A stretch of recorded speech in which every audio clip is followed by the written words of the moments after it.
Okay, welcome everybody. Thanks for being here, and also thanks to the people online who are following this Ranchetti lecture.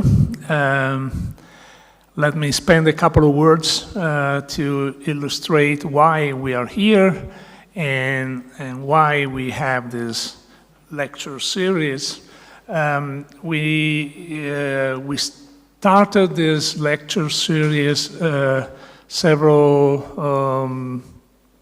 couple of years ago, actually, because we obtained a donation from the Ranchetti family. Ranchetti used to be a very distinguished scholar in the history of economic thought and economics in general, and he prematurely died in 2020, and his family decided to donate the whole of his library, and we were lucky enough to obtain this donation, and we devoted part of the university library to Professor Ranchetti and his collection of books. It's a very interesting collection with references to pretty much the whole history of economic thought, together with several other streams of literature and culture in general. So we consider this a very important richness of this university, and we are going to have it reposed in the open space of our PhD students, who will be lucky enough to consult and use these volumes. This is going to happen pretty soon. In the meanwhile, we started with another lecture a couple of years ago, and we had Professor Marcuzzi, who came here to illustrate the economic thought of John Maynard Keynes, and particularly the issues of instability and how it is dealt with in the theory of John Maynard Keynes. Today we are honored to have Professor Francesco Boldizzoni from the Norwegian Institute of Science and Technology, located in Trondheim. He is a very distinguished fellow who has very sound and deep economic knowledge, and combined with an interest and a scholarship in history, economic history, and history of economic thought, which is particularly interesting from our perspective as PhD in global studies in particular. The PhD in global studies has been devoting part of its attention to the history of economic thought. It is one of the few PhD courses which actually has an entire course devoted to the history of economic thought. So we wanted to maintain this as a characteristic of the PhD. So I will take no more time, and I will leave the floor to Professor Francesco Boldizzoni to introduce his lecture on capitalism and utopia in economic thought. Thanks.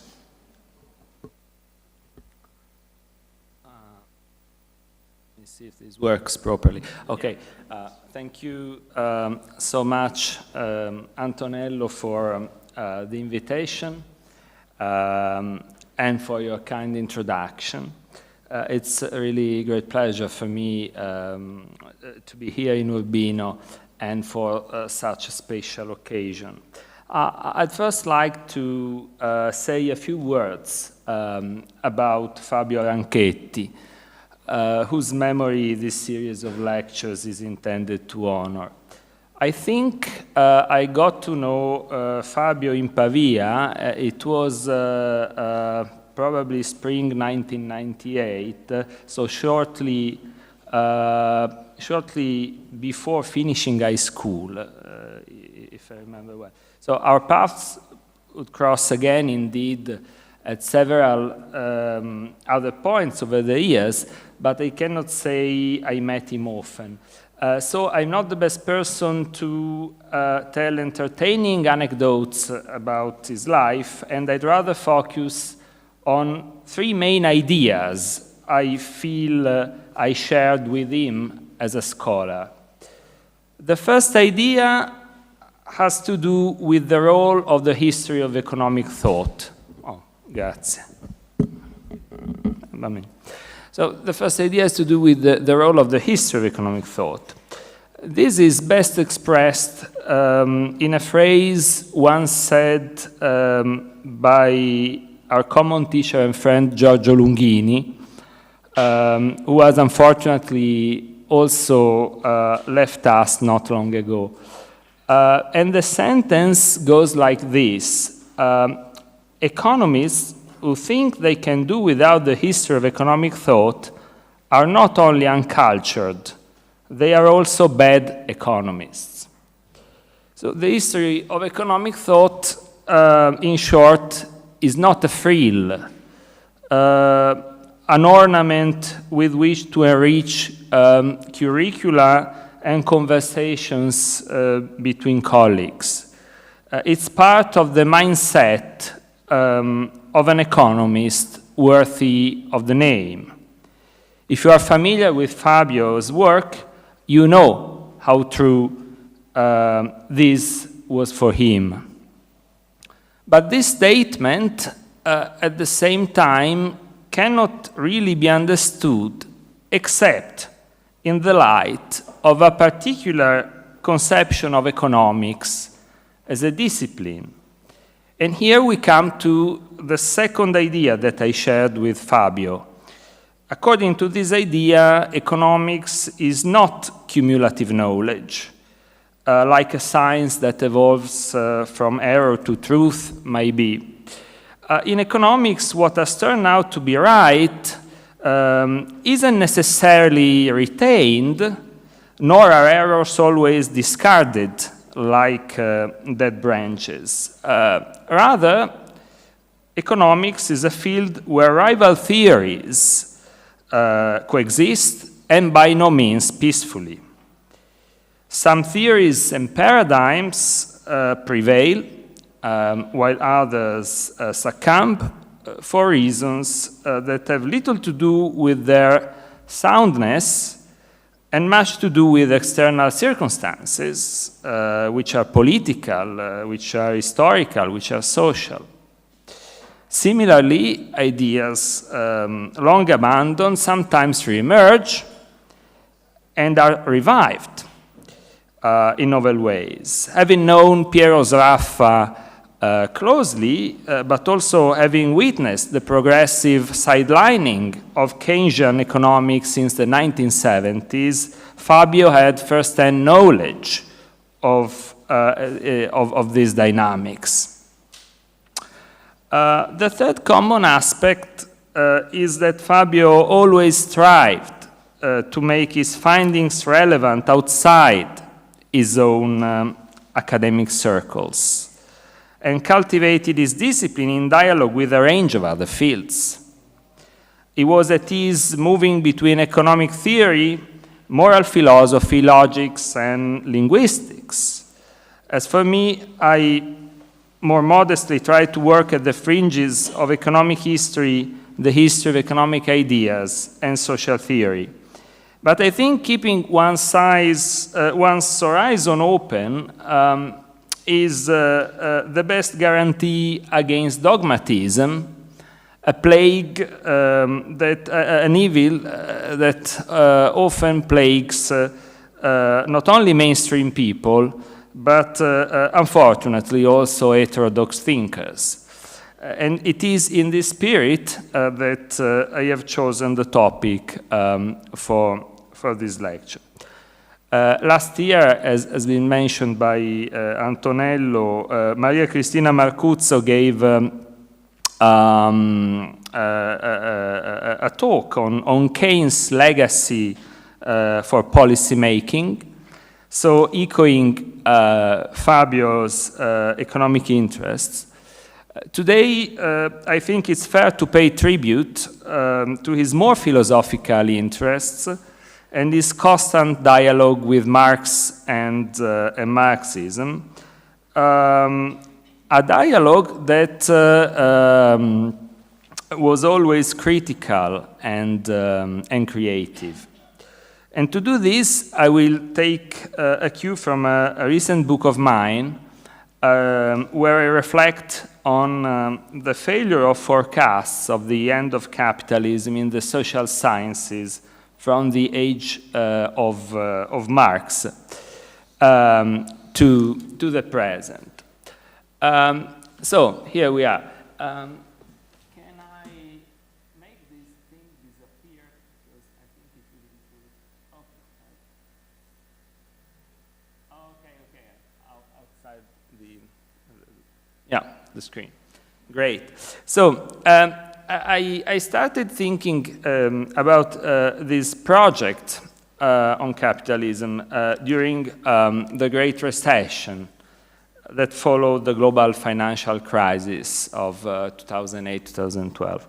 So this crisis had a powerful effect, well, not only on the real economy, but also on the social sciences, as it brought capitalism back at the center of attention.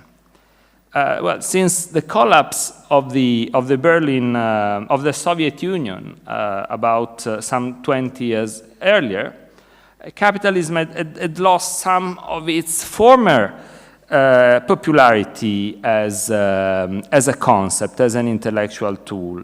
You know, academics are not immune from fashion trends, and in those years, capitalism was somehow taken for granted.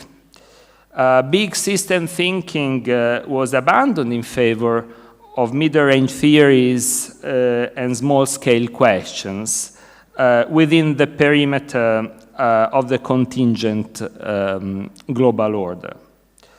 The Great Recession clearly marked a turning point in this state of things, as Terry Eagleton, a renowned literary scholar, puts it effectively in this first quote.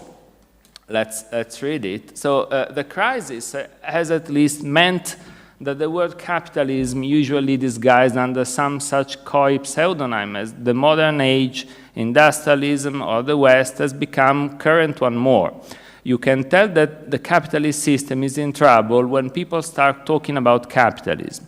It indicates that the system has ceased to be as natural as the air we breathe, and can be seen instead as the historically rather recent phenomenon that it is. Moreover, whatever was born can always die, which is why social systems like to present themselves as immortal. Rather, as a bout of dengue fever makes you newly aware of your body, so a form of social life can be perceived for what it is when it begins to break down. So, this was his interpretation of what was going on, but it's interesting the part where he notes the revival of the concept. However, alongside this renewed interest in capitalism as a category and as a subject for study, a considerable degree of skepticism grew as to its future prospects. Sociologists, political scientists, but also unconventional economists like Thomas Piketty began to talk openly about system change as a concrete possibility for a not too distant future. And the advent of a post-capitalist world was thought to occur either as a result of the operation of contradictions within the system that were bringing it to destruction, and this was the sociologist argument, or rather because the emergence of such contradictions say extreme inequality, environmental degradation, and so on, had opened up new opportunities for human agency. And this is the route taken by Piketty, as shown in this passage from Capital and Ideology. It is possible, he says, to transcend today's capitalist system and to outline the contours of a new participatory socialism for the 21st century. A new universalist egalitarian perspective based on social ownership, education, and shared knowledge and power. The notion of permanent private ownership will need to be replaced by temporary private ownership, which will require steeply progressive taxes on large concentrations of property. The proceeds of the wealth tax will then be passed out to every citizen in the form of a universal capital endowment, thus ensuring permanent circulation of property and wealth. And it goes on advocating the creation of some sort of world parliament administering a global tax on wealth. Good luck. So, if you are familiar with the long arc of the history of economic thought and the history of social science theorizing more generally, you know that forecasts about the end of capitalism are definitely not new. They are, in fact, as old as capitalism itself, but none so far has come true. And so a few examples, but just a few, of people who forecasted the end of capitalism at some point over the past 2 centuries include Marx, obviously, but also, arguably, also John Stuart Mill, Keynes. I'm thinking of the Keynes of economic possibilities for our grandchildren. Joseph Schumpeter, Friedrich Hayek, John Kenneth Galbraith, and Herbert Marcuse on the more philosophical and sociological side, Daniel Bell, again on the sociological side, Jürgen Habermas. So we're talking about people who are or were definitely, well, at least not all of them leftists, so you find the founding father of neoliberalism among them. You find an old school conservative like Schumpeter. You find a social liberal like Keynes, and so on. And here is exactly, so people from different academic backgrounds and different ideological persuasions. And here, in fact, you find quite a telling passage from Schumpeter's Capitalism, Socialism, and Democracy, written in the middle of World War II. I have tried to show that the socialist form of society will inevitably emerge from an equally inevitable decomposition of capitalist society. Many readers will wonder why I thought so laborious and complex an analysis necessary in order to establish what is rapidly becoming the general opinion. This is a very strong statement he makes, even among conservatives. The reason is that while most of us agree as to the result, we don't agree as to the nature of the process that is killing capitalism. So in this book, I do 3 things, 3 different things, and that's why it's divided into, roughly speaking, in 3 parts. And these things correspond to different uses of the history of economic thought. The first and the more obvious is trying to analyze and putting and placing in their context, the historical context, this forecast, and this makes up the historical narrative. The second level of analysis implies some conceptualization about what was wrong or what went wrong with these forecasts. And today, I think I will stop. I will stop here. I will spare you the third step I make in the book, which is using, because obviously one has to make a choice, and we simply have no time to get through this third point. It's using this evidence to learn more about capitalist reproduction, so how capitalism works and what has kept it alive over the past 2 centuries, provided that there is and there can't be any inductive proof about the future persistence of capitalism based on past forecasting mistakes. On this, I want to be quite clear from the outset.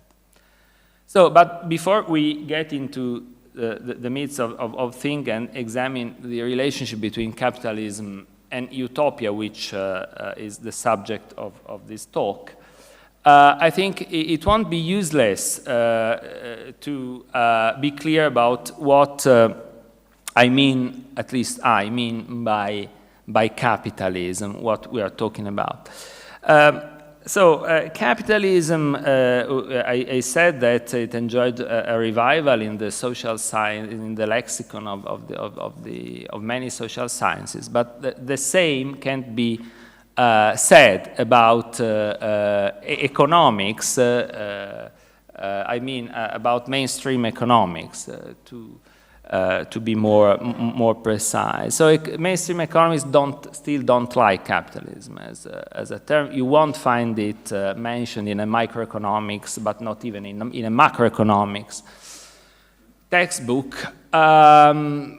I asked several people in the field why. Some say, well, it's an ideologically tainted concept. But this really doesn't make sense to me, because you can talk about capitalism even from a liberal or a conservative perspective. So, some say it's not operational enough. But I think the true reason, the deeper reason, is that when you bring capitalism into the picture, well, this is going to debunk quite a few myths that are currently taught in standard accounts of economics, such as that well, you are going to bring social conflict into the picture. You are going to be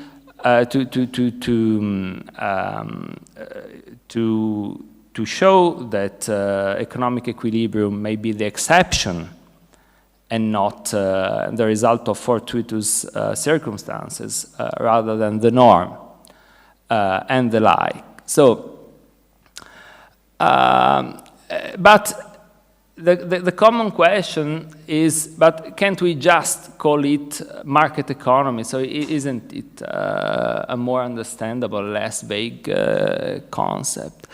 I think no, because while the market and the market economy are important aspects that define capitalism, they don't exhaust it for reasons that we will see in a moment.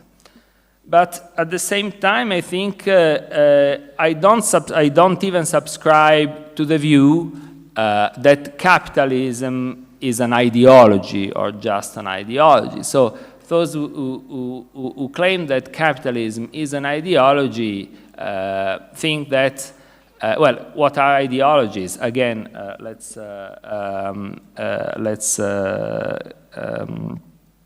quote Piketty. He says, well, ideologies are belief systems set up by powerful elites to protect their privileges. So ideologies can be demystified. So when you expose these lies, people will see the light and will act consequently.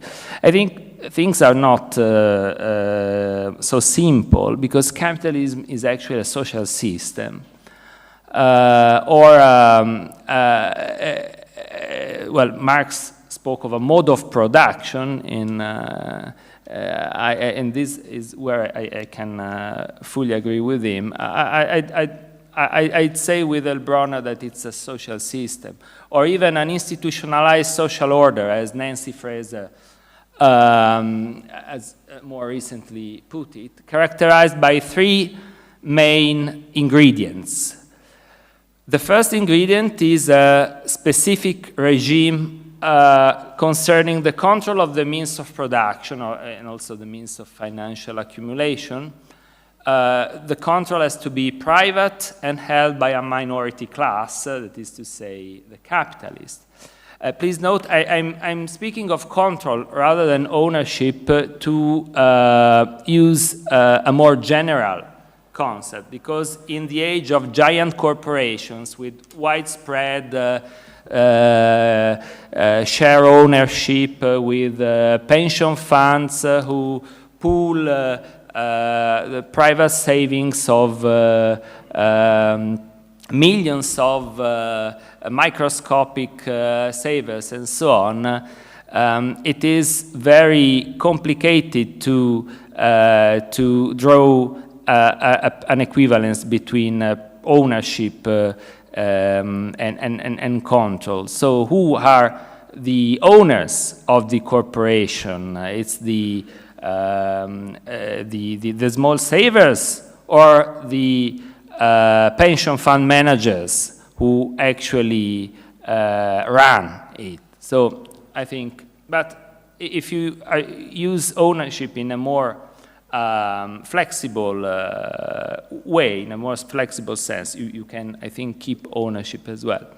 But the second element is the reliance on the market, and we get back to the economist's point, as a mechanism for the allocation of the factors of production and symmetrically for the distribution of the product.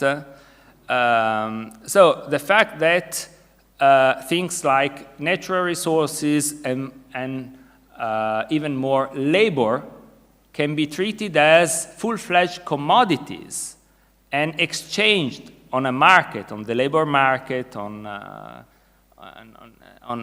the market for natural resources and so on. Well, this is not something so peaceful or so natural. It required, even from an historical point of view, a giant leap in mindset, which was going to meet strong resistance. And this is because these are commodities that, well, if you are familiar with the work of the anthropologist Carpolani, are sometimes referred to as fictitious commodities. So they are things that involve critical aspects of human life, such as the need for security, individual dignity, and so on. So handling them requires special caution, unless you are going to trigger a strong reaction, a powerful reaction. And third element that makes up the capitalist picture is a specific value orientation that has been described in different ways in classical social theory as acquisitive spirit or the profit motive and so on. But it's basically the drive to capital accumulation. And here you have many competing theories explaining it. I think of Weber's classic account based on the Protestant ethic, Zombar's equally classic theory that sees wealth accumulation as a means to break the static ascriptive structures of the Ancien regime. You are familiar probably also with Albert Hirschman's account, The Passions and the Interests, so where he speaks of du commerce as this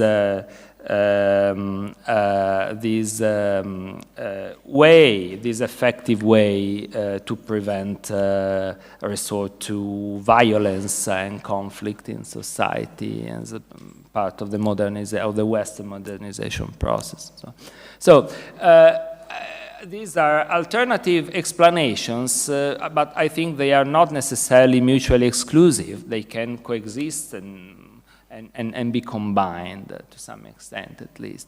But what's important to remark from my point of view is that these three conditions don't exist outside time and space, and so capitalism is a historically bound system, and they emerged at a fairly precise time and place, even though they were these preconditions were a long time in the making. They gained critical mass only in 19th century Britain at the time of the British Industrial Revolution. So, but second objection, you can acknowledge, you can recognize the existence of capitalism as a thing, but you can deny its importance as an analytic category. This is what neo-institutionalist scholars like Daron Acemoglu do. So he wrote a paper quite recently arguing that capitalism is in practice a useless concept and should be abandoned. Because for him, in order to answer what he regards as the most interesting questions in social science, what matters is not who owns or controls the capital, but whether institutions are inclusive or extractive. Just to summarize in a very brutal and trivial way, but not so much, his theory is that, well, where you have inclusive institutions, which are the institutions of Atlantic democracies and market economies, you have a good economic performance, while where these institutions lack, this results in bad economic performance. But I'm really not convinced that this explanation can work as a theory of economic development, but let's assume it works as an explanation for performance. But you have to, in any case, to recognize, to acknowledge that performance isn't everything that matters for the social sciences and for economics itself. There are a lot of other interesting questions we need to answer. Well, for example, why this strong correlation between income inequality and violent crime in the United States, despite its allegedly inclusive institutions, and why you see that gun control you were witnessed the repeated failures when it came for the Congress to pass any gun control legislation, why they are either unwilling or unable or both things. So these are questions that are very, very hard to be answered unless you refer to capitalism and to the role that it plays in American life in this case. So, but now, after talking about capitalism, I want to define my second subject, which is social forecasting, to make clear that when I speak of social forecasting, I'm not meaning the stipulation of point events in the future. That is to say, when we say such thing will happen at some point in such place and so on, at such time in such place, we are not forecasting it from a social theoretical point of view. We are making a prediction which is universally regarded as an unscientific activity, even by the laxer of social theories.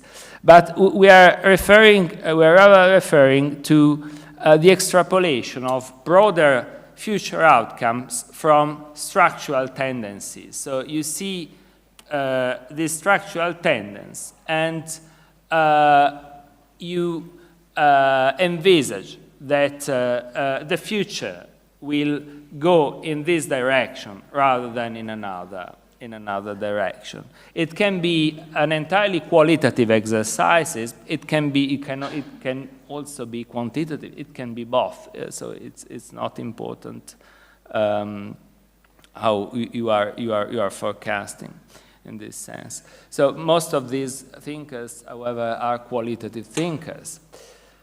And if you observe this long history of forecasting over the past two centuries, you will easily detect, you will easily recognize that there are cycles, forecasting cycles, that are tied, that are closely connected with events and economic processes in the background. That's why it's always so important to contextualize economic thought. So you will see that, for example, there is a strong correlation between pessimism about the future of capitalism and times of economic crisis or instability or broader socio-political instability. Here you have a few examples. So both Marx and Mill wrote at the time, the mid-19th century. Mill, of course, I'm talking about John Stuart Mill. Wrote at the time marked by social crisis, alienation, displacement, even ecological emergency in the case of John Stuart Mill, who was probably the first environmental economist, in connection with the unfolding of the British Industrial Revolution. Rosa Luxemburg wrote at the eve of World War I, so she paid a lot of attention to the roots of the war, to the imperialist implications and ramifications of the accumulation of capital, and so on and so on. And Keynes, he wrote this essay on economic possibilities for our grandchildren, roughly at the time of the Great Crash.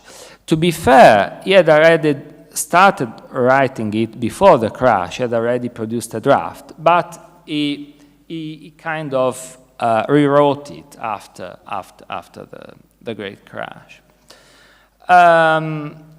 Schumpeter and also the political philosopher James Burnham, who they wrote during the American New Deal, and they were their imagination were struck by things like the economic reorganization under fascism and Nazism, by the advent of Stalinism in the Soviet Union, and also by the mobilization and structural conversion efforts triggered by World War II.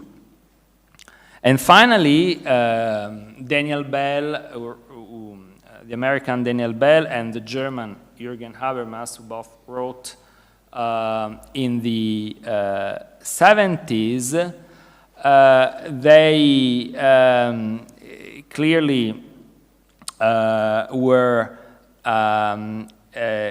reflecting on the end of the golden age of the Trente Glorieuses. They were reflecting on the implications of the Cultural Revolution, which resulted in the protests of 1968. And they were also quite worried about the ongoing stagflation of the 70s. So, but this connection, this correlation between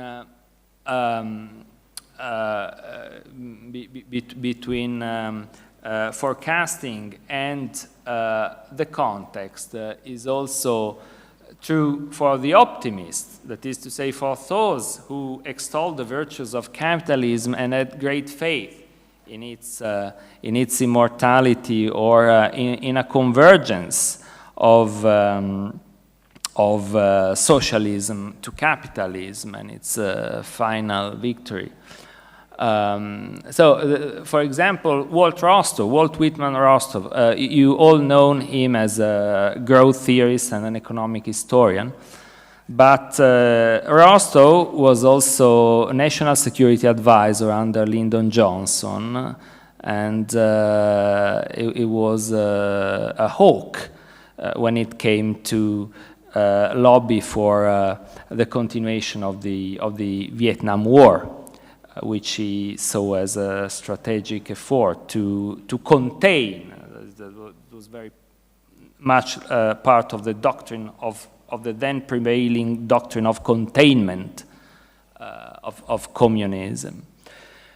And so in this book, The Stages of Economic Growth, which bears an interesting subtitle, A Non-Communist Manifesto, he was sending not even so subliminal message to the communist world. And this message was then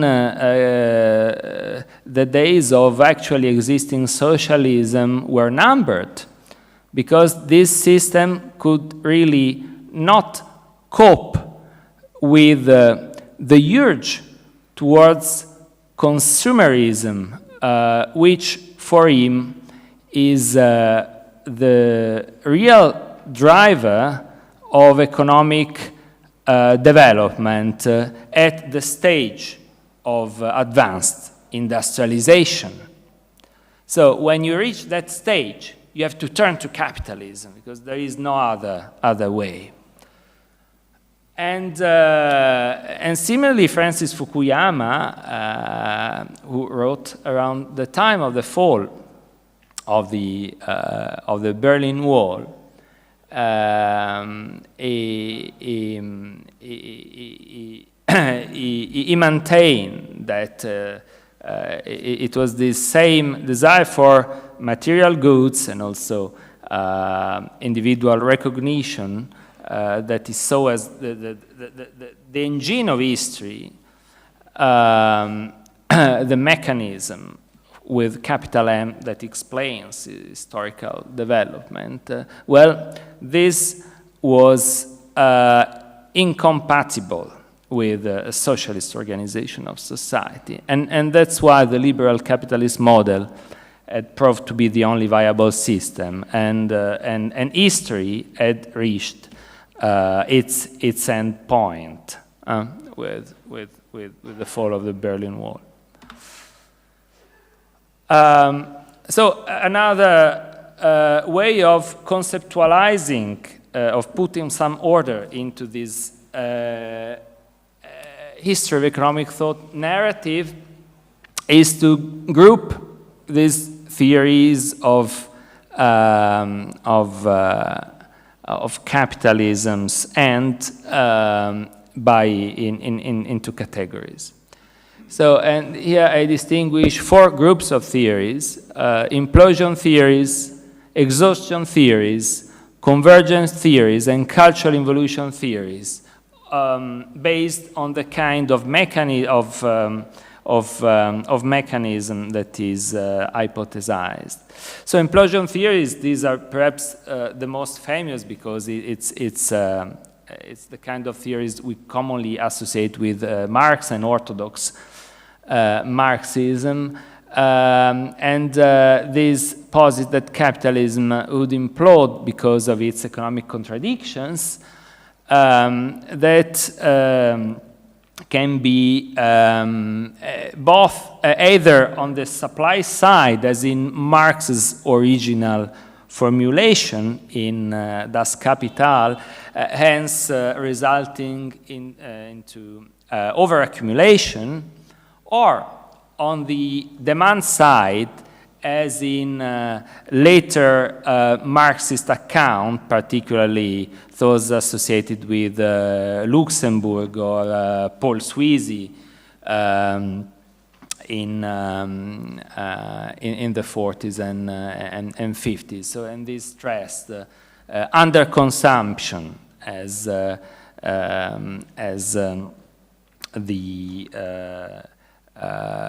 the plague that would prove to be fatal for capitalism at some point.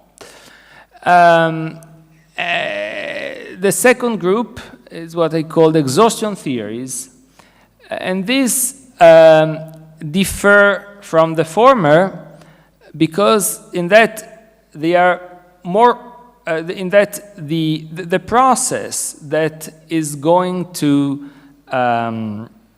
kill capitalism is, so to speak, is much more gradual. Well, capitalism, there is no breakdown, there are not inner contradictions. Capitalism is thought to evaporate, let's say it this way, when its historical mission has been accomplished. So people like John Stuart Mill or John Maynard Keynes were social liberals. They had no problem in acknowledging that capitalism had brought some wealth, they had brought some development and so on.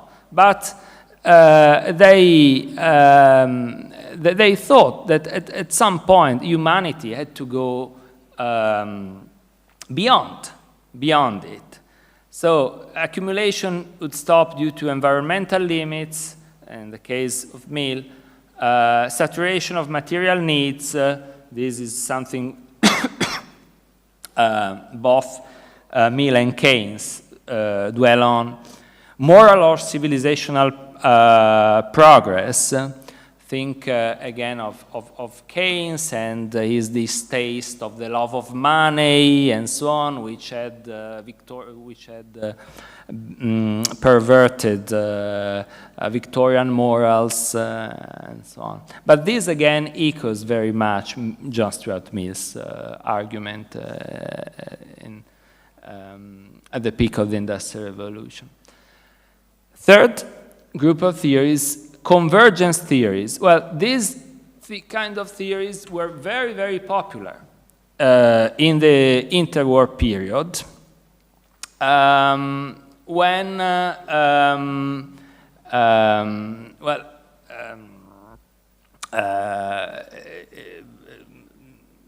many people started thinking that technological development at some point would make capitalism resemble more and more socialism, in the sense that it would require a lot of management, state intervention, administration, a lot of bureaucracy, and so on. So you could observe in this period a remarkable growth in size of corporation in size and complexity, both at the corporation level and also in industrial structure, you could observe these strange hybrids such as the Nazi economy, which a lot of observers were uncertain whether to categorize as a modified form of state capitalism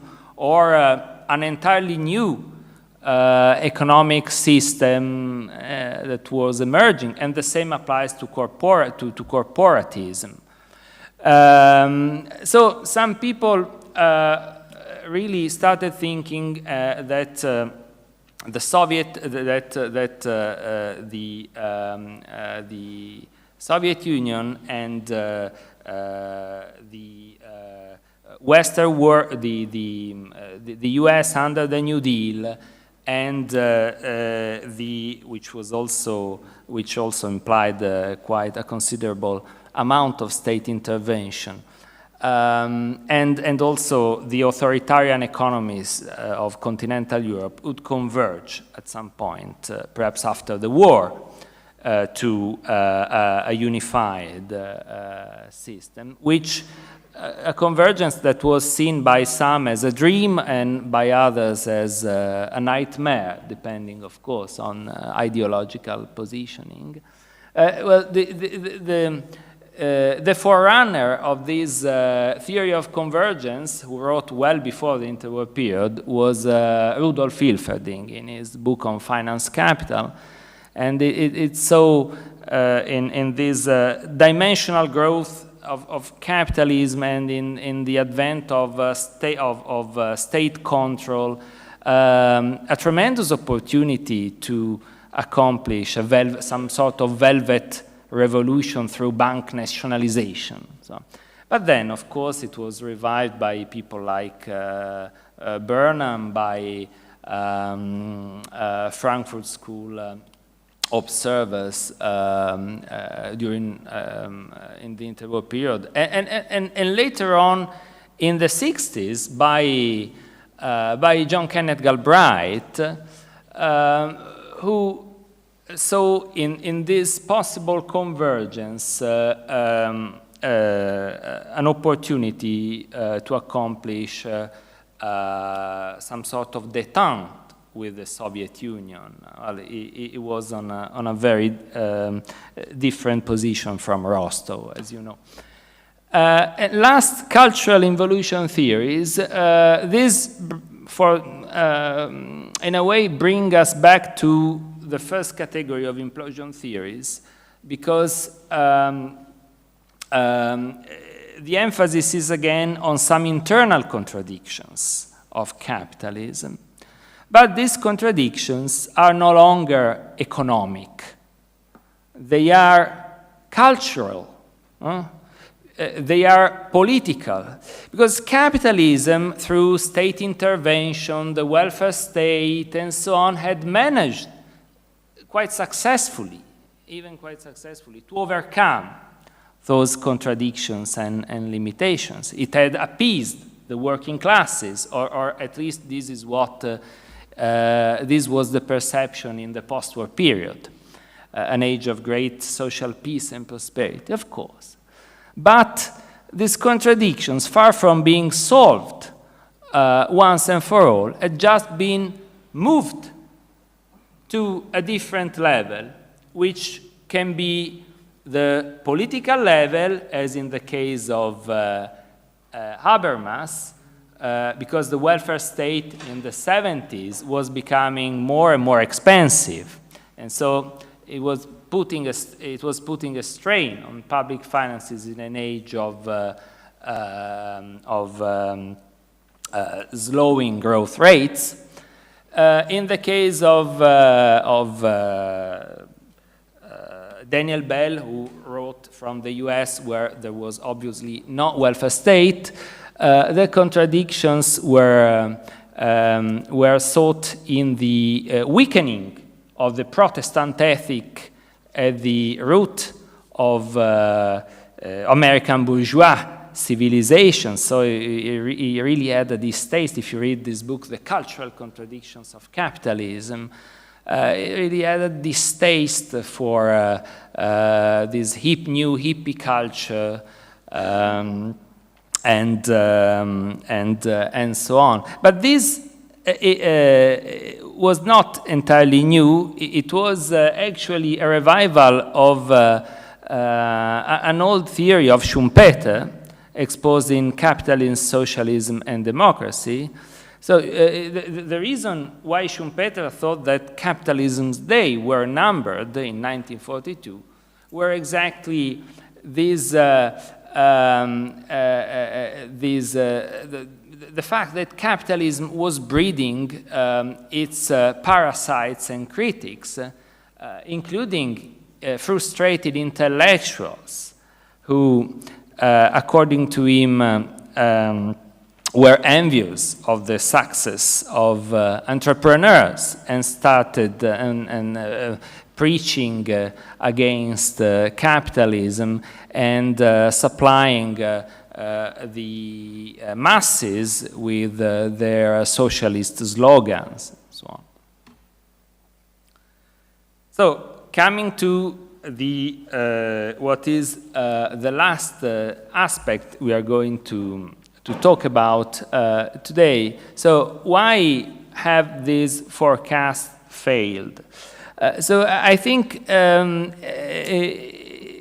explanations can be sought on three different levels. The more elementary level is an epistemological level, the level of cognitive distortions that are biases in thinking due to limitations of human cognitions, and these are limitations and biases that affect not just the thinking of social scientists, but also of the lay person. And they include well-known phenomena such as overgeneralization, magnification, or black and white thinking. So what is overgeneralization? It means, obviously, drawing conclusions from insufficient evidence. Magnification, overestimating the relevance of a factor that you see as either critical or a prognostic sign for future outcomes. For example, you see something that is currently happening in the capitalist economy and assume that it will go on indefinitely, such as mistaking temporary crises and downturns for irreversible crisis. And then black and white thinking, you take for granted so that the future will have to be either capitalist or socialist. No third possibility is given. In other words, you construct socialism as the negative image of capitalism and see the future as the negation of the present. But another expression of the same bias is the view that the entire world will have to share a common destiny, a common fate, be it socialist or capitalist. The coexistence of more economic systems and of a full spectrum of intermediate varieties is not contemplated in these accounts. But at the second and a bit more interesting level, perhaps we find what I call theoretical flaws, that is to say faults in the construction, in the way social problems, in the way social theories are constructed, problems with the models employed or with the analogies employed, or misapprehension of the relationships between social realms. I will give you just a few examples, such as an over-reliance on mechanistic or biologistic analogies. So, for example, attributing to capitalism an agency that it doesn't have. You often hear statements like capitalism does this or that, or capitalism exerts its power over this or that, but capitalism does nothing because societies and social actors do things. And also the assumption that capitalism, this is unfortunately a false in Marx's thinking, the assumption that capitalism works like a machine or organism that can survive as long as its internal wheels or organs are not jammed or impaired. And again, a problem with the Marxist account is, or with the original Marxist account, is an excessive emphasis on the material base. So this idea that technological development ultimately determines the cultural superstructure. Of course, we know that Marxist thought was much more ramificated and complex than this. We know Hegelian dialectics and the like, but in the end, it boils down to this determination nexus. And by contrast, idealism is the opposite risk. That is the belief that ideas have per se the power to change the world. That's why I called it the Keynesian vice, echoing the Ricardian vice.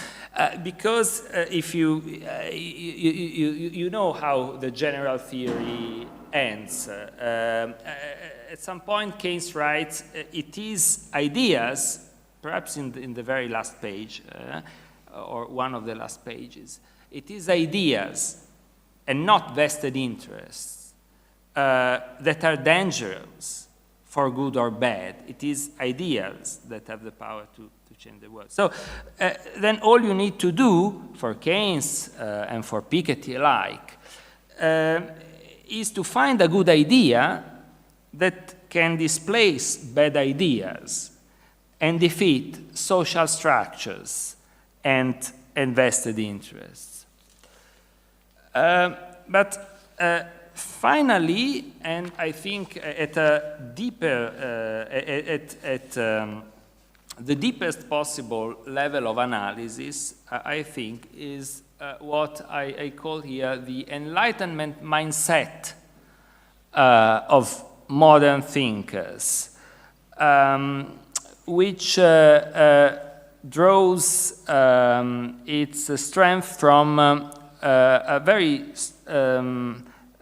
very radical belief in progress, which sometimes becomes an irrational belief in the role of progress in human events. A lot of these people, both on the left and on the right, well, they share two attitudes that were both legacies of this Enlightenment mindset. It is to say, this unshakable faith in the belief that the future would bring good things because of progress, and an equally strong faith in the capacity of reason to detect laws of historical development, enabling one to anticipate not only what was or wasn't reasonable to expect from the future, but actually how the future would look like. And the seminal text expressing this worldview, if you want one, is Condorcet's Esquisse on the Progress of the Human Mind, written at the time of the French Revolution. So you have this red line that connects thinkers so distant in time and persuasion as Condorcet, Marx, and Francis Fukuyama. And it actually took until the mid-20th century for this narrative to begin being questioned. One has to wait until World War II, the concentration camps, and the Frankfurt School critique of modern reason, of course, the so-called dialectic of enlightenment. So let me conclude my talk contrasting two quotes. One from Friedrich Engels from the Anti-Düring, and the other from Fukuyama's book. So Engels draws here his famous sharp distinction between utopian socialism, the socialism of Fourier, Saint-Simon, and the like, between utopian socialism and scientific socialism. And he calls Marx's expectations scientific because they follow from his grasp of the laws of motion of history, whereas the socialism envisaged by earlier writers is labeled utopian because it came at a time when such laws were not yet known, so it was mere fiction. And Fukuyama's argument over 1 century later is still very much in the vein of Engels, with the difference that he now turns it against Marx to claim that capitalism has won and will win forever. So, but what they both failed to realize is that the utopianism of the ancients had only taken new forms, such as faith in a positivistic understanding of social behavior, faith in an all-powerful human agency, and so on. So far from disappearing, Utopia had in fact reinvented itself. Thank you.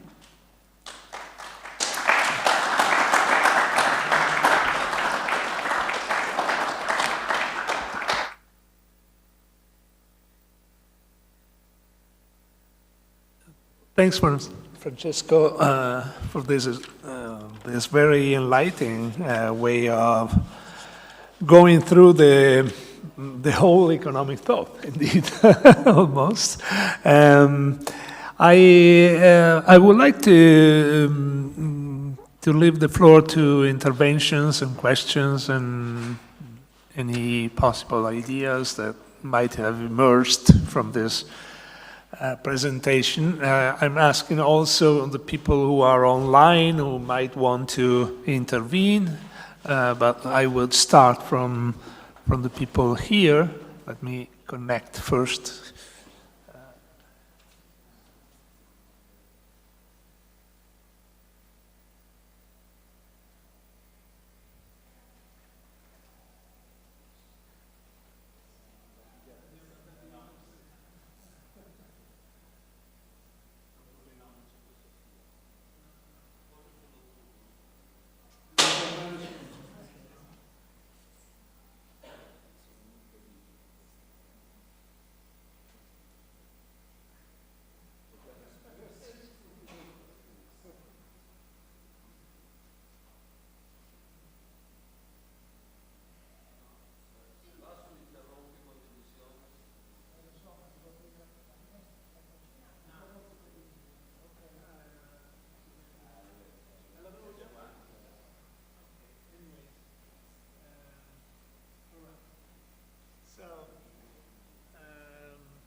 First of all, let me just break the ice and ask a question and then open some debate.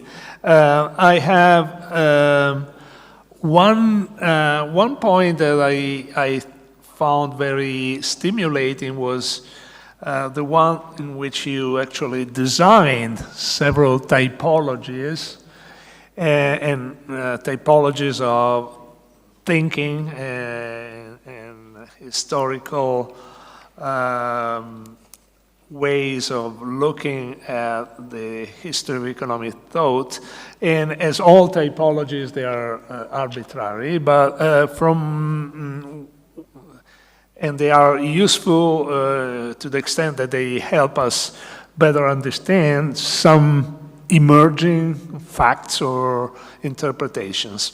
But I was wondering why you were so tempted to separate contributions like the ones by Schumpeter and others and include them in a cultural dimension rather than a strictly economic one. The reason why I'm actually emphasizing this is that, for instance, I can understand that there are some cultural involution factors that are designed by Schumpeter, for instance, and there are some cultural mechanisms like the emergence of the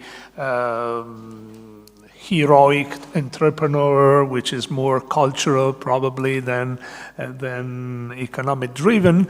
But at the same time, as we know, we have a Schumpeter Mark II, which does emphasize a lot the issue of market concentration and of size of the firms and monopolization.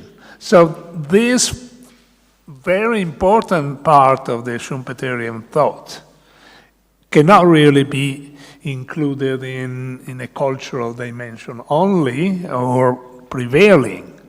Okay, so this is my first perplexity in this way of organizing thought.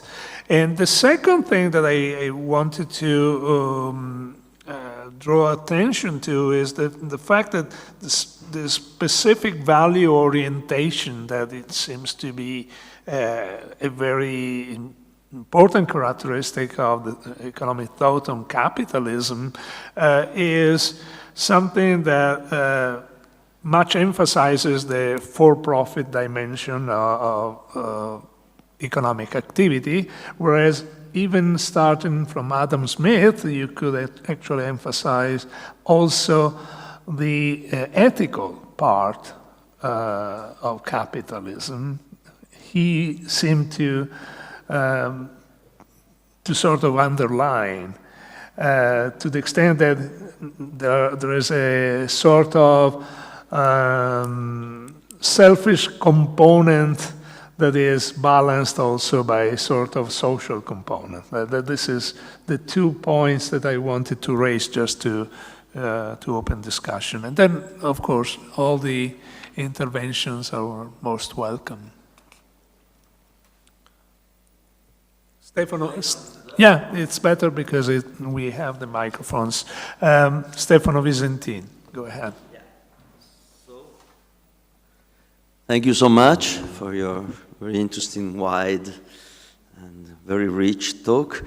I was I would like to focus a bit on this conclusion about the prevalence of an utopian or optimistic perspective even in the so-called scientific socialism in Marx, as you argue, since, I would like to problematize a bit this reading, since it's certainly true that there is, within the history of Marxism, we have some stream, the Second International and so on, which is very directly which really I like to point to a deterministic and, if not theological, way of interpreting the history and the fall of capitalism. But still we have some different, we can call heterodox, but maybe not so much, trends in Marxism. Walter Benjamin, Antonio Gramsci too, who are much more problematic in this perspective, and they criticize a too much deterministic view of the history of capitalism. And even in Marx, you can find some ambivalence, since if you read the manifesto, it is certainly a text which is strongly supporting a teleological or a historical or a tendential view.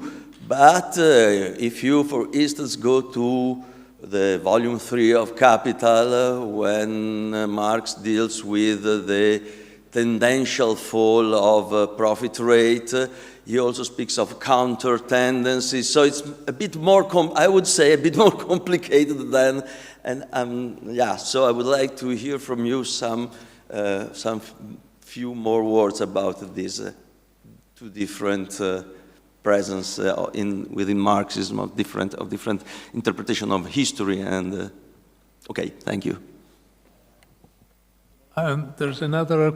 Maybe we can collect a couple of interventions. Okay. Giuseppe Travaglieni. Does it work? Okay. We are here in a context of PhD students, so so much. Oh, is it over? No. For your speech, quite complex in my view, because you attempt, and I think so you get your point, to link together different aspects, not only of economic theory, but also of social theory and ethics and so on. I have a question just for the future, because we are in a PhD course. So if we look at Marx or the other, but let's say Fukuyama, for example, I have the feeling that we are looking in the past. I mean, now we have some emergencies, great emergencies, linked to globalization, migration, environmental emergency, that will shape a quite different, I think, future world. So future economy, future relationship, future organization. So it's not a question, but just a request to you. If, in your opinion, for our student, I have my opinion, but it's not important here. In which direction a young student, a PhD student, should look to provide something useful for us, for the future, I mean. Because I want to repeat, I have the feeling that if we use the idea of socialism of 2 centuries ago, or the idea of market economy, which is in the core of marginalism and market theory, we will not get great benefits from the analysis. So do you think some new field to explore? What is the challenge, I mean? Okay, we can have a first round of replies, and then if there are other questions, we collect them.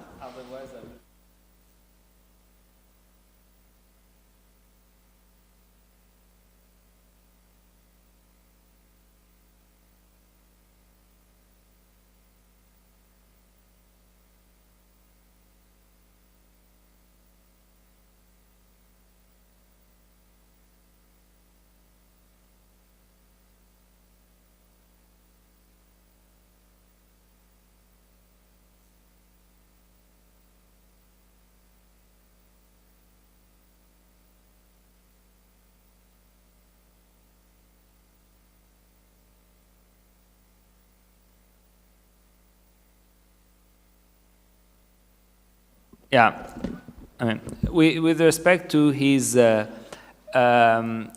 theories of the theory of the likely end of capitalism, as he puts it forward in in Capitalism, Socialism, and Democracy, the 1942 book, well, he's very, very clear about this.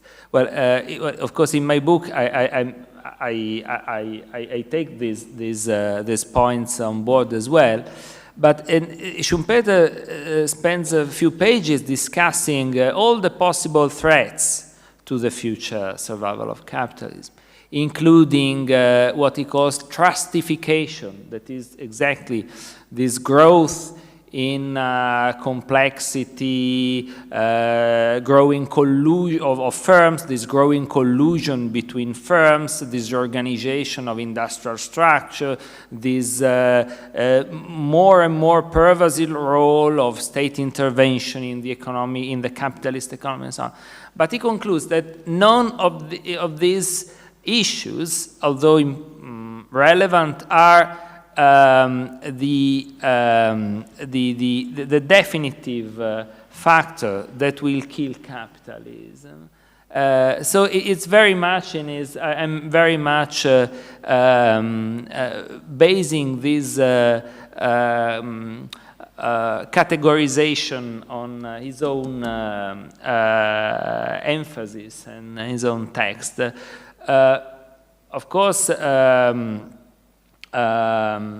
Provided that all categorizations are arbitrary, and so what's important is, of course, to when you model something, it's important not to lose sight of the nuances and what you leave out. Okay. And the second point.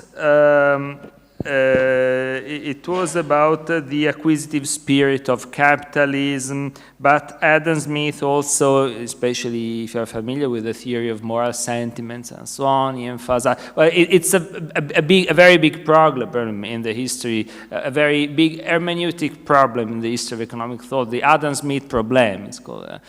But whatever interpretation you give to this issue of the prevalence of morals over economic interest, over self-interest, or self-interest over morals, and so on, I really don't think that Adam Smith was talking about capitalism. He rather was talking about a market society, which is something slightly different. Well, capitalism was already there, but I think it's the awareness of capitalism as a system, as a social system, was absent until I think.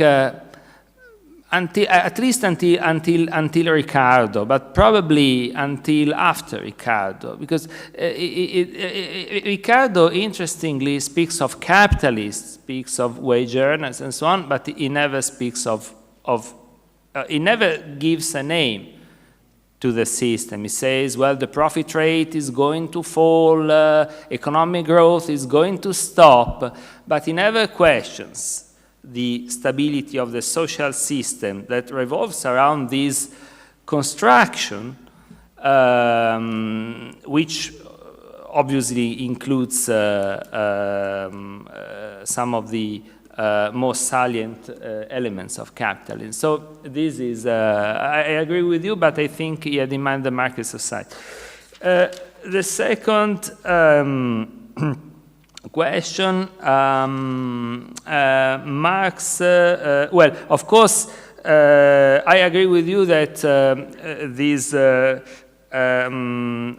idea about the scientism of Marxism makes no sense at all when you refer to so-called Western Marxism, post-war Western Marxism. You mentioned Walter Benjamin, but if you think of the Frankfurt School, of course, it grew out of Marxism, and it questioned the teleological nature of the Enlightenment and introduce a very critical view, of course.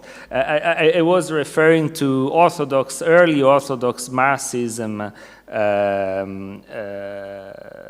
specifically. And another problem is how this determinism of Marx, it's a big philosophical problem, I think,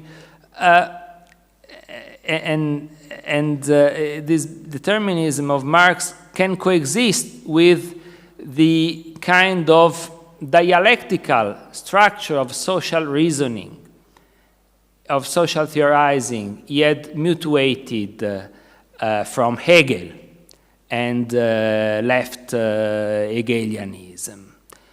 And that's a big problem because that can't easily be solved. But one thing I'm sure of, there is a letter Marx wrote to Engels about Darwin's Origins of Species.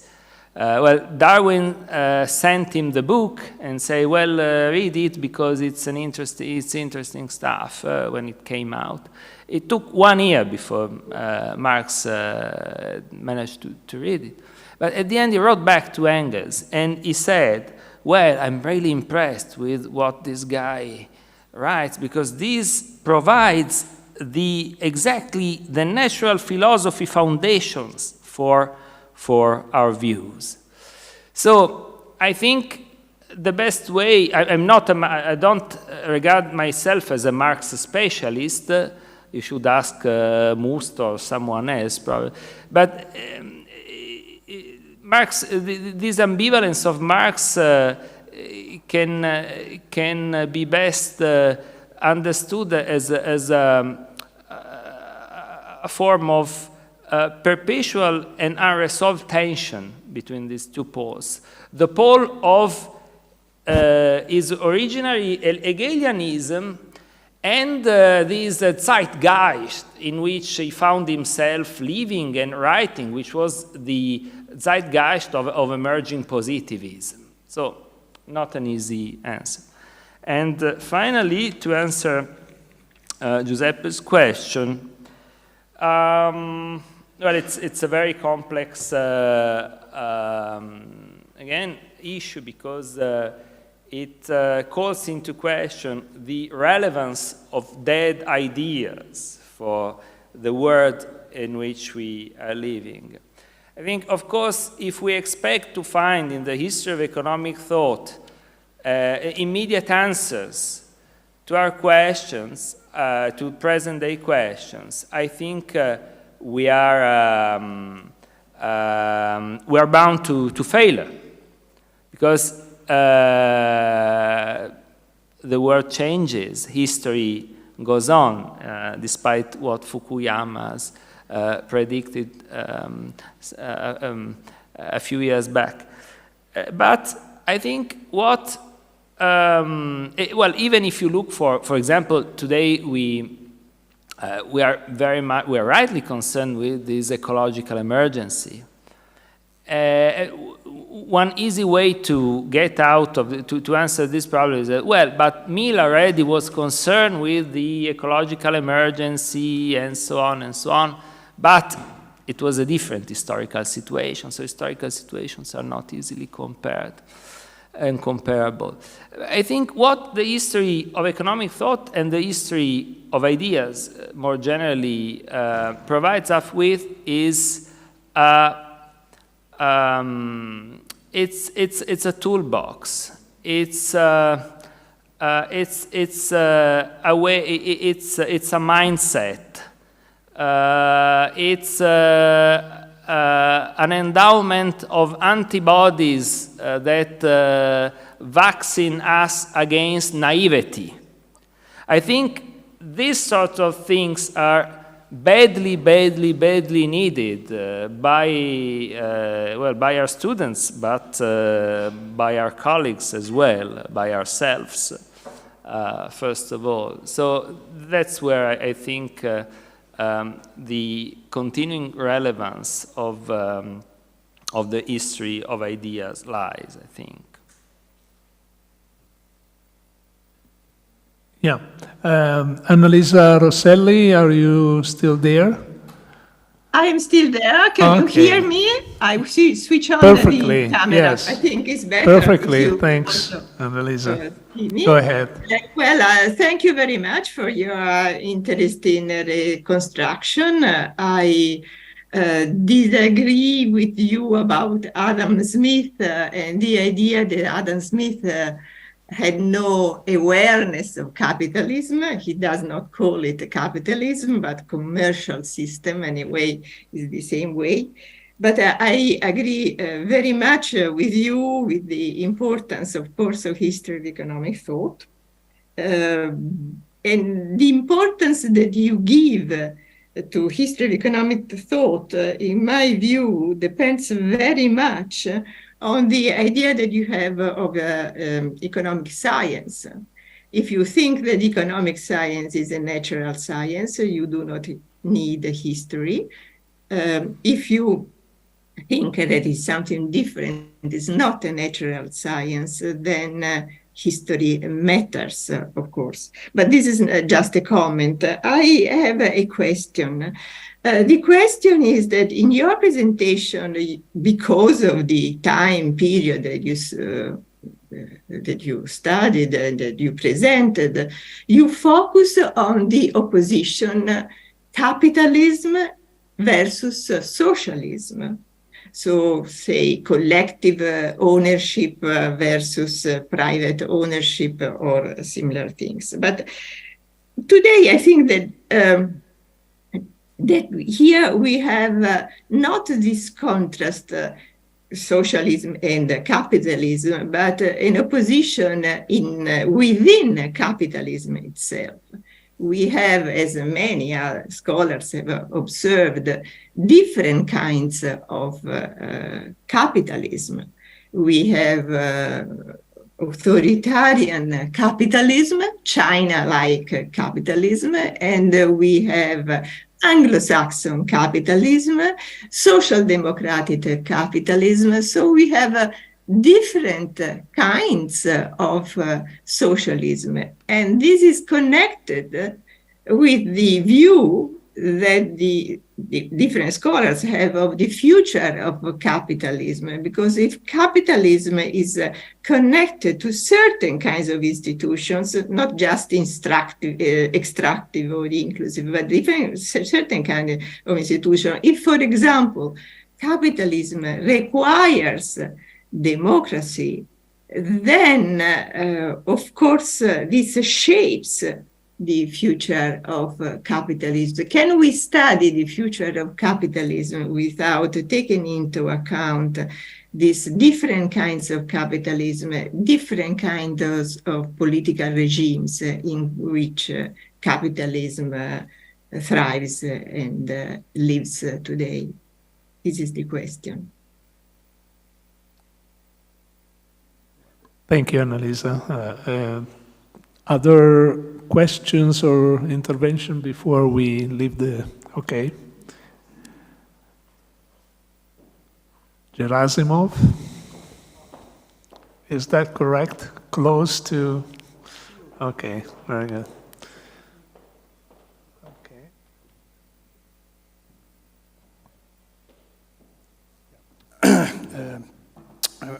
My name is Ross. I'm from the cohort of PhD students in global studies. And let me thank you for a fundamental and deep presentation and introduction into this interesting and complex topic. And I have to sorry for the naivety of my question that will follow, but still, I mean, in this not very utopian post-capitalism that some say would follow the more common capitalism, what would be, in your opinion, the primary object of appropriation or assignment by the affluent class? By the affluent class. By the affluent class. By the rich class. I mean, in the Middle Ages, it used to be land. In the modern era, it used to be labor materialized in added value. And in the post-capitalist era, they say it could be control over artificial intelligence or control over electronic socialization of people. So what it could be in your esteemed opinion? That is first. And the second, again, in the post-capitalist era, sure, the affluent classes would find a lot of pleasant events and a lot of new opportunities, but perhaps the middle and lower classes should brace themselves for new hard times and new hardships and new problems. So what the main problems and the main hardships, in your esteemed opinion, could await middle and lower classes in the new post-capitalism, which doesn't really promise us to be so utopian for them? Thank you. Thank you very much. We can take one more question if there is. Otherwise, we can leave the floor again to Francesco for conclusions and replies. Any other interventions? Okay, so go ahead, Francesco. So, to start answering to the first question that came from Annalisa Rosselli first. So she summarized an argument, made by different scholars, but in particularly, I think the more illustrious of them is probably Branko Milanovic in his book Capitalism Alone. It came out from the same press as mine, incidentally, but I think a few months before. And here, of course, it makes the argument, well, capitalism these days is the only story in town, because what we have is rather a confrontation or a struggle between a liberal Western-style capitalism or the association of capitalism and democracy and so on, and an authoritarian capitalism or state capitalism on the other. Well, it doesn't even call it state capital because it sees the role of the state in the Chinese economy as less important than most scholars would maintain. Say, so he sees, he puts the question in this way. I had already the time to make some comments after reading the proofs of the book while I was finalizing my own book. So you will find some footnotes about about Milanovic and what I think about this theory. But anyway, I don't agree with this view. I think it's something many Western observers like to think, that the Chinese system is converging to capitalism, that the world is getting more and more homogeneous from an economic point of view, at least, and the differences will be at most be perceived at the level of political organization. I frankly found this view a little bit anachronistic, because what we observe, and we are going to observe more and more in the years to come, I think, especially if the American hegemony should decline, should continue declining as it's already doing, and this warmongering is proving once more this decline in hegemony. I think we are going to witness a further divergence between economic systems. So the Chinese system is certainly a system that has incorporated many aspects of capitalism, including, and well, most conspicuously, the market mechanism. But it's a system that uses the market mechanism to allocate resources to political ends, not to economic ends, to political ends, to serve party interests and the like, and in the context of extensive state planning. So I'm not sure whether a system like this can be called capitalism. I'm equally sure that it can be called socialism. I don't think that the Chinese economy has much to do with socialism. But I think what should get used to is that the complexity of the world and socioeconomic system can be exhausted by two systems alone.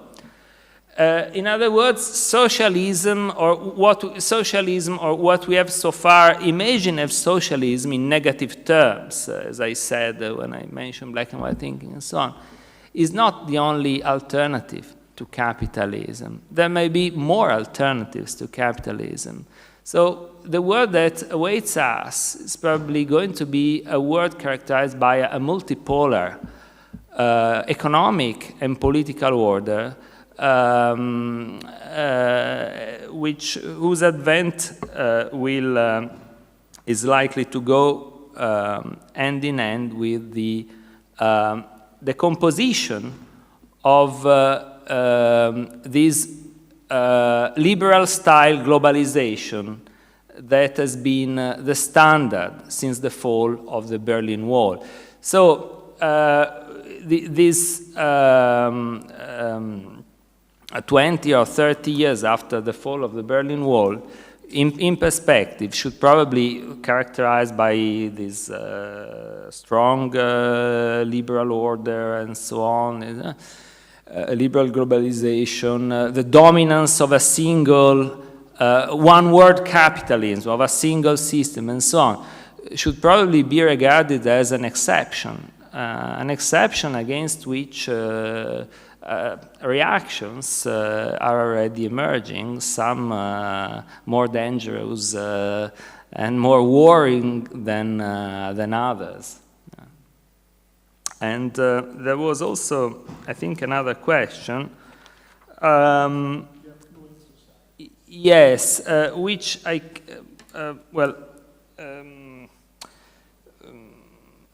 don't really know what to answer, because in my talk I didn't get into what I deal with in the third part of the book, that is to say, what I think about the future of capitalism and what this story has taught us about the future. As with all historical systems, I think sooner or later capitalism will turn into a successor system. You rightly put it in comparison with the transition from the ancient system based on slavery to feudalism, from feudalism to capitalism. So in this sense, Marx was very right in imagining that capitalism, sooner or later, would also give way to a successor system. But the point, I think, I quite like a passage where Ralph Dahrendorf comments, a renowned economic sociologist, comments on this. And he observed, if you look at the long history of transitions, the oppressed of one epoch have never become the rulers of the next. Elites have always been superseded by competing elites. So you may see this statement as an extreme expression of an anti-optimism, but it's actually interesting. So I think in order to understand, to have an idea of how the future might look like, or more realistically, how it's unlikely to look like, you have to detect what are the most salient elements that all these systems that have followed one another over the past millennium and so on have in common.